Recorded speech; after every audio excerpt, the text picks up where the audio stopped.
¿Qué? Es que iba a cobrar unos...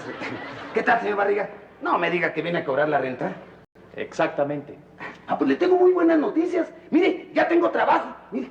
Ah, sí. Sí. Veo que ya tiene chamba de zapatero remendón. No, está jugando al béisbol. ¿A usted le gusta el béisbol? Claro que no le gusta el béisbol al señor. Claro que sí me gusta. ¿Ah, sí? Yo no me pierdo ningún partido de béisbol en la televisión. Oiga, ¿y no se ofende cuando el árbitro le dice ¡bola baja! ¡Bola baja!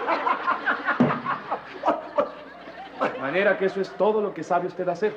Chistes malos. No, de ninguna barriga, señor Manera. ¿Qué? Digo, de ninguna manera, señor Barriga. Yo también sé remendar zapatos, mire. Es más, si quiere le cambiamos las suelas a sus zapatos. No, estos zapatos los estrené la semana pasada. ¿Ah, sí? Sí. A ver. ¿Y cuánto pagó por ellos? Me los regalaron, ¿por qué? Lo estafaron. Ahora que si quieren 10 minutos le cambiamos las suelas, ¿eh? Sí, pero si yo los estrené hace una semana, ¿en qué estado piensa que se encuentra la suela? Pues con el peso se gastan muchísimo. ¿Tú? ¡Cállate! Además, ese zapato ya tiene un agujero. Te vuelvo a repetir que tengo apenas una semana de usarlo. ¿Cuál agujero? Pero si yo lo vi con mis propios ojazos tapatíos. Sí. Pues a ver. ¿Cuál agujero? ¿Cuál agujero? A ver. ¿Y por dónde metió el pie? A ver.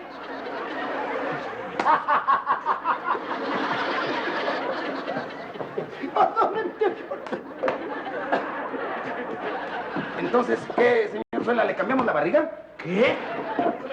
Digo, que si quiere... Mire, mejor no diga nada y págueme los 14 meses que me debe de renta. También que íbamos... Pero, señor Barriga, ¿cómo quiere que le pague la renta si no me dan trabajo? Ese no es asunto mío. O me paga la renta o si no a la calle. No, la venganza nunca es buena. Mata el alma y